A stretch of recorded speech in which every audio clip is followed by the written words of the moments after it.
पवार परिवार का एक होना तय हो चुका है, बस तारीख का ऐलान होना बाकी है।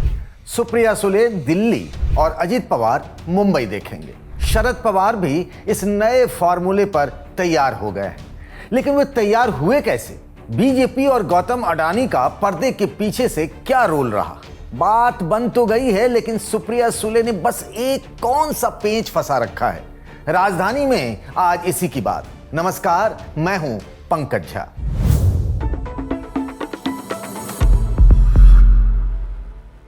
अट्ठाईस दिसंबर की तारीख थी। महाराष्ट्र के डिप्टी सीएम और एनसीपी चीफ अजित पवार ने एक बड़ी घोषणा की। घोषणा ये कि वे शरद पवार की एनसीपी के साथ मिलकर महाराष्ट्र में हो रहा नगर निगम का चुनाव लड़ेंगे। ये गठबंधन दो नगर निगमों पिपरी चिंचवाड़ और पुणे के लिए की गई।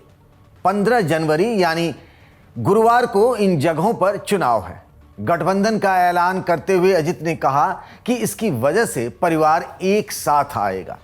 परिवार पारिवारिक मंचों पर तो एक साथ पहले भी आता रहा है, आपने ऐसी कई सारी तस्वीरें और वीडियो देखी होंगी, पर राजनीतिक मंच इन दोनों गुटों में अलग होने के बाद पहली बार 10 जनवरी को साझा किया। हाथ जोड़े हुए शरद पवार की बड़ी सी तस्वीर लगी थी। इसी फोटो के सामने सुप्रिया और अजित गले मिले, यानी पब्लिक के सामने। लेकिन यह मुलाकात एक दिन और हुई थी। मंच राजनीतिक नहीं था। पुणे जिले के बारामती में Sharad Chandra Pawar centre of excellence in artificial intelligence का उद्घाटन का मौका था।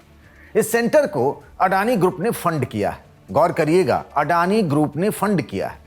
उस दिन शरद पवार खुद आयोजन में मौजूद थे और उनके बगल में वो व्यक्ति बैठे थे जो कोई राजनेता नहीं, लेकिन इस मेल मिलाप की असली वजह वही है, बिजनेसमैन गौतम अडानी।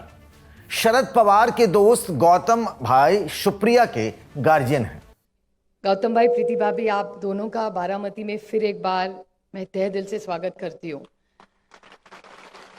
आपका और इस परिवार का मेरे ख्याल से 30 सालों का प्यार का रिश्ता रहा है। वैसे तो गौतम अडानी का नाम सुनते ही राहुल गांधी भड़क जाते हैं, पर राहुल के साथ रहते हुए भी शरद पवार और उनकी बेटी सुप्रिया ने कभी भी गौतम अडानी से अपनी नजदीकियों को नहीं छिपाया। पुराने लोग बताते हैं कई तरह के किस्से। उनमें से एक ये भी है कि अडानी की शरद पवार से दोस्ती नरेंद्र मोदी से उनके जान पहचान से पहले की है। शायद इसी वजह से न सिर्फ शरद पवार के जन्मदिन के मौकों पर अडानी उनके साथ बराबर दिखते रहे, बल्कि पवार परिवार कभी कांग्रेस के अडानी पर स्टैंड की हिमायत करता नहीं दिखा। राहुल के करीबी नेता यहां तक बताते हैं कि शरद पवार ने उन्हें समझाया था कि वह अडानी का नाम इस तरह लेकर अपनी राजनीतिक नैरेटिव न गढ़े। यह भी तय हुआ था, खासतौर से महाराष्ट्र के चुनाव में, कि अडानी विपक्ष का मुद्दा नहीं होंगे। अगर ऐसा हुआ तो फिर रास्ते भी अलग हो सकते हैं। तो जो अडानी पवार परिवार के इतने क्लोज हैं, वे चाहते हैं कि सुप्रिया सुले भी अजित पवार की तरफ बीजेपी कैंप में आ जाए। बात सुप्रिया और शरद पवार की तरफ से भले खुलकर न कही जा रही हो, पर अजित पवार तो साफ साफ इशारा करने भी लगे हैं। अभी के चुनाव के वक्त हमारे पुणे और पिंपरी चिंचवड़ के वहां के कार्यकर्ता है, उन्होंने मुझे कहा कि दादा, ये तुतारी साथ और घड़ी साथ में अगर आए तो हमें वोटों का बंटवारा जो होने वाला है वो नहीं होगा। दोनों को मानने वाले जो वोट है एक हो जाएंगे और जीतने के लिए चांसेस और भी बढ़ जाएंगे। तो मैं कार्यकर्ताओं का रिस्पेक्ट करता हूं। वो होने के बाद मैंने डॉक्टर अमोल कोले जी, रोहित पवार, ऐसे कई लीडरों के साथ बात की। सुप्रिया सुले जी के साथ फोन पे बात की। शशिकांत शिंदे जी के साथ फोन पे बात की। उन्होंने भी थोड़ा पॉजिटिव आगे जाने के लिए बताया और हम आगे चले गए। और ये चुनाव अभी यानी प्रचार चालू हुआ है। चाचा शरद पवार और भतीजे अजित पवार का मिलन होगा, उसका एक फार्मूला भी बना है। इसमें तय हुआ है कि सुप्रिया सुले केंद्र सरकार में मंत्री बनेंगी, यानी वो दिल्ली की राजनीति करेंगी। जबकि अजित पवार को महाराष्ट्र में फ्री हैंड मिल जाएगा, और वे ऐसा चाहते भी थे। शरद पवार को भी ये फार्मूला कमोबेश कबूल है। वैसे भी उनकी सेहत इन दिनों ठीक नहीं है, वे अब व्हील चेयर पर आ गए हैं। पवार साहब चाहते हैं कि उनकी मौजूदगी में ही सुप्रिया सुले को भी एक सही पॉलिटिकल प्लेटफॉर्म मिल जाए। अजित पवार भी यही चाहते हैं, पर चाचा भतीजे की चाह के बावजूद एक जगह पर बात फंसी हुई है। बीजेपी चाहती है कि पवार साहब अपनी पार्टी का अजित पवार की पार्टी में विलय कर ले, मतलब एनसीपी का दोनों गुट एक हो जाए, जिसे आप मर्जर भी कहते हैं, जिसका नेतृत्व अजित पवार के पास हो। यह फार्मूला बीजेपी को सूट करता है, क्योंकि शरद पवार के साथ बीजेपी के हाथ मिलाने पर विपक्ष ताना तो जरूर कसेगा। बीजेपी तब यह कहकर पल्ला झाड़ सकती है कि इससे उनका कोई लेना देना नहीं, वो भी दूर दूर तक। हमारा गठबंधन तो अजित पवार से है, उनकी पार्टी में अब जो आ जाए यही बीजेपी का स्टैंड होगा। सुप्रिया सुले को सारी बात भले पसंद आ रही हो, लेकिन उनकी घड़ी की सुई एक बात पर अटक सी गई है। वो बात यह है कि अजित पवार को महाराष्ट्र में फ्री हैंड तो दे दिया जाएगा, सुप्रिया हरगिज ऐसा होने देना नहीं चाहती। वो दिल्ली के साथ साथ महाराष्ट्र में भी अपनी पहुंच बनाए रखना चाहती है। आप कहेंगे कि बीजेपी इस गठबंधन को लेकर इतनी ज्यादा आतुर क्यों है? इसे आपको नंबर गेम में समझना होगा। महाराष्ट्र में कुल 288 विधानसभा की सीटें हैं। बहुमत के लिए 145 की जरूरत होती है। बीजेपी के पास 132 अपने विधायक हैं, मतलब मैजिक नंबर से 13 कम। अभी शिंदे के यानी कि एकनाथ शिंदे वाली शिवसेना के 57 और अजित पवार के 41 विधायकों के समर्थन से वो मजबूत सरकार चला रही है, जहां शिंदे आए जाए भी तो उस पर कुछ फर्क न पड़े। लेकिन केंद्र में शिंदे की ताकत बीजेपी के लिए मजबूरी भी है और जरूरी भी है। वहां शिंदे की शिवसेना के 7 सांसद अल्पमत वाली बीजेपी की स्थिति मजबूत किए हुए हैं। अजित पवार के केस में ऐसा तो बिल्कुल नहीं है। उनकी एनसीपी के पास राज्य में विधायक तो ठीक ठाक संख्या में है, पर सांसद शरद पवार की अगुवाई वाले एनसीपी के पास कहीं अधिक हैं।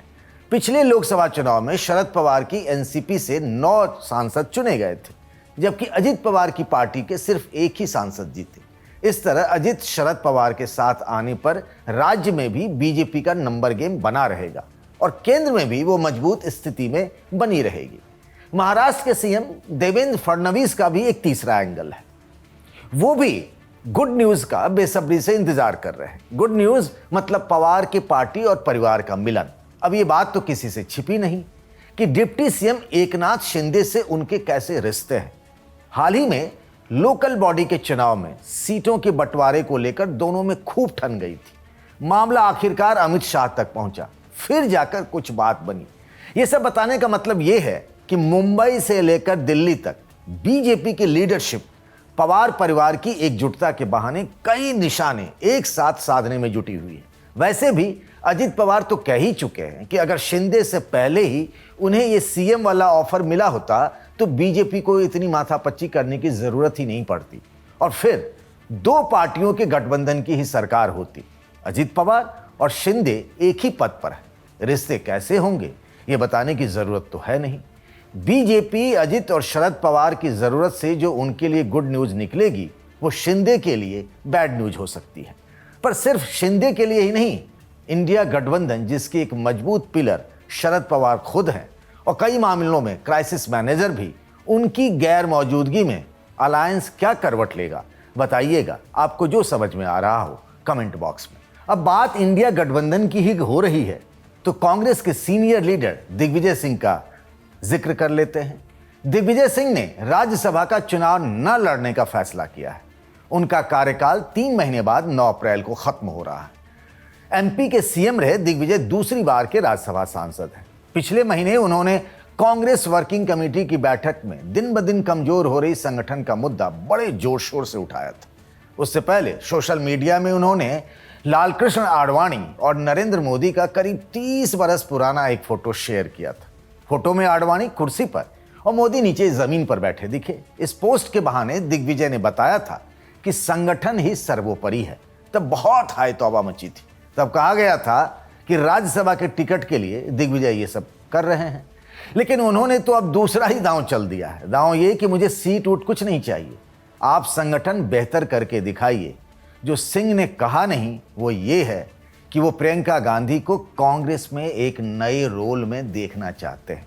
आप भी ऐसा ही कुछ चाहते हैं क्या? बताइएगा जरूर। राजधानी में आज इतना ही। इस वीडियो को बनाया हमारे साथी शुभम ने। बने रहिए द लल्लन टॉप के साथ।